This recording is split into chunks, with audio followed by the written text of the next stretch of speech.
Və bu barədə nəsihət odur ki, ümumiyyətlə insan bilməlidir ki, kimliyindən asılı olmayaraq, insan bilməlidir ki, onu bir yaradan var. Onu yaradan var, onu xəlq eləyən var. O başlı başına deyil. Və insan onu yaradan olduğunu bildikdən sonra, xüsusən də müsəlmandırsa əgər, o bilməlidir ki, Allah Teala onu başlı başına buraxmayıb. Nəinki bu dünyada yaradılmış heç bir şey başlı başına buraxılmır. Və müəyyən məqsəd və qayə üçün yaradılıb.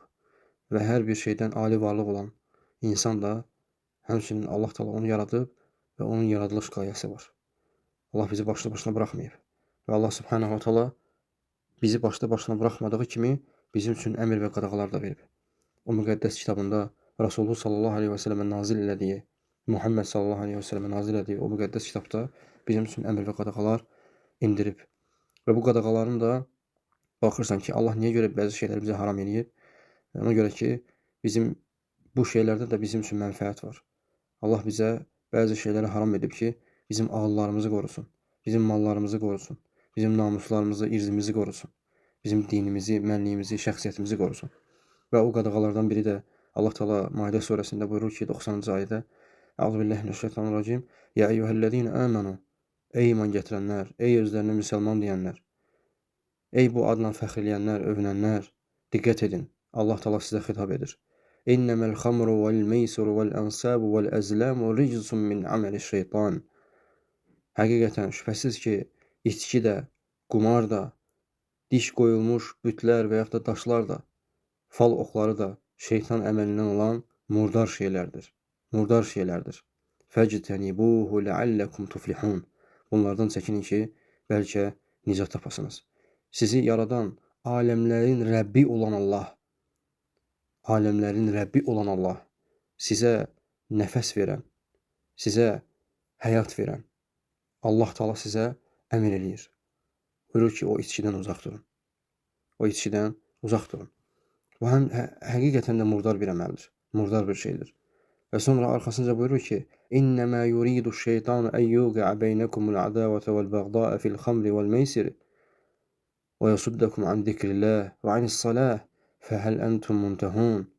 Həqiqətən şeytan şərab və qumar vasitəsilə sizin aranıza ədavət və kin salmaq, sizi Allahı zikr etməkdən, namaz qılmaqdan ayırmaq istəyir. Yəni, içki ilə şeytan insanı nə etmək istəyir? İnsanların arasında kin-küdurət, ədavət salmaq istəyir. Və həmçinin içki ilə nə etmək istəyir? Allahı zikr etməkdən, namaz qılmaqdan ayırmaq istəyir insanı.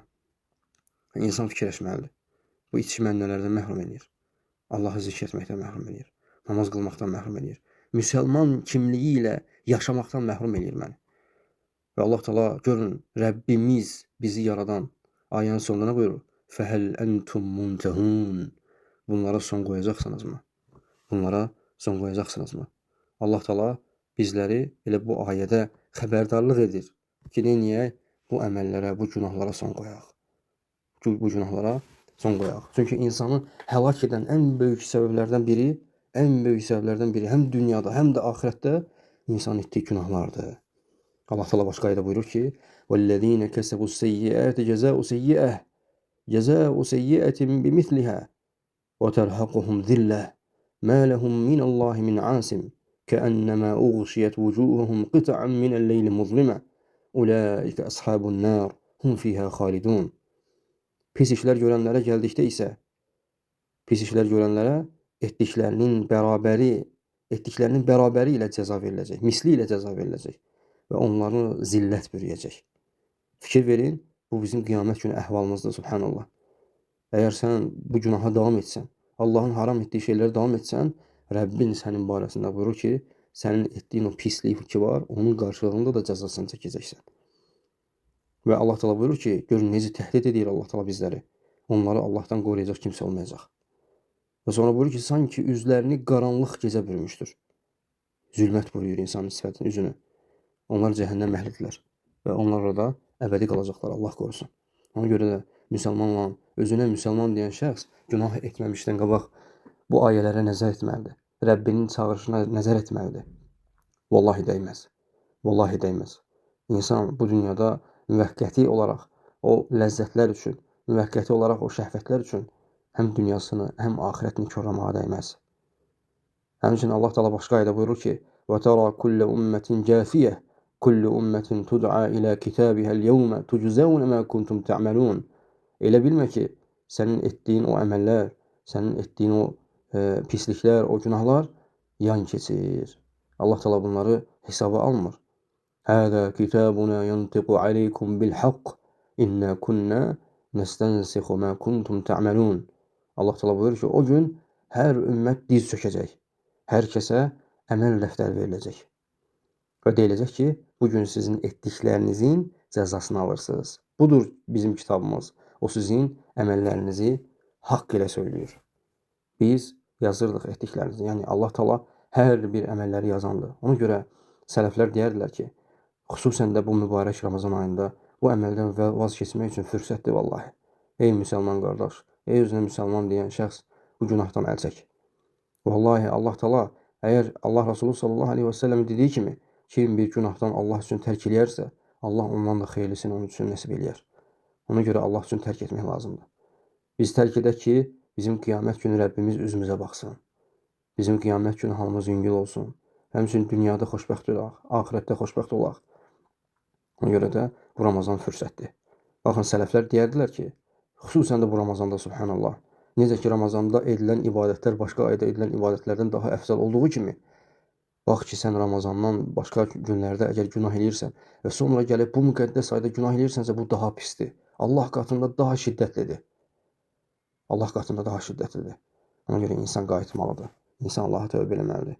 Bunun müqabilində əgər sən Allaha tövbə edəcəksən, Allahı bağışlayan və rəhim olduğunu görəcəksən.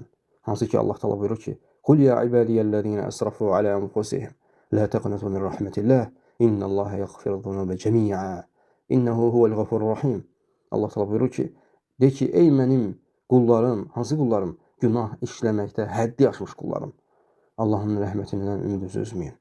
Həqiqətən Allah bütün günahları bağışlayandır. Və sənin elə Rəbbin var ki, sən əgər o günahlardan çəkinsən, o günahlardan Allaha tövbə etsən, mütləq Allah Teala səni bağışlayacaq. Çünki Allah bütün günahları bağışlayandır. Allah Teala bağışlayan və rəhimli olandır.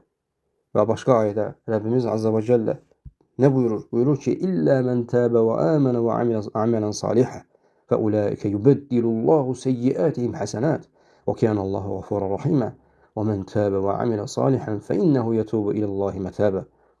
Allah Teala buyurur ki, kim tövbə edib iman gətirsə, salih əməl işləyərsə, narahat olma.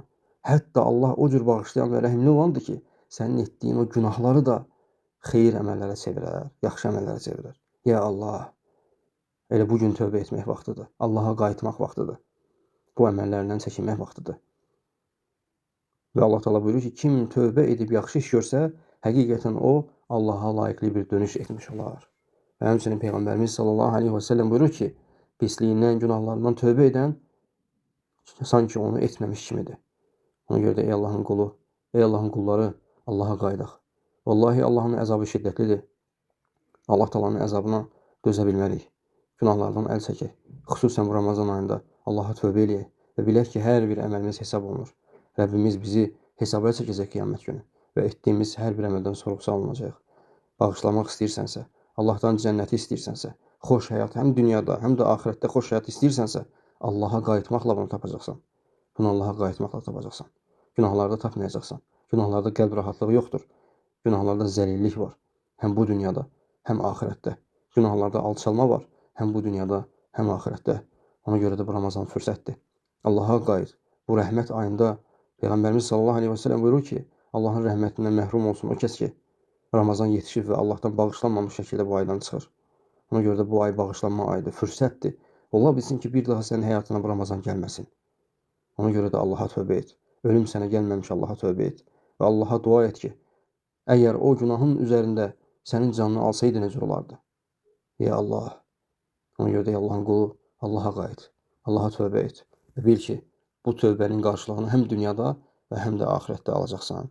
Allahdan diləyirəm ki, Rəbbim bizi günahları görüb ondan qayıtmağa kömək edəcək səlim qəlb nəsib eləsin və bizə müvəffəq etsin ki, günahlarımızdan çəkinək. Allaha qarşı günah edilərmi? Subhanallah. O sənin ruzi verənindir. Darda qaldığın zaman sənə kömək edənindir. Bir dəfə də olsun Allaha dua edib onun qarşılığını görməmisən, əlbəttə görmüşük.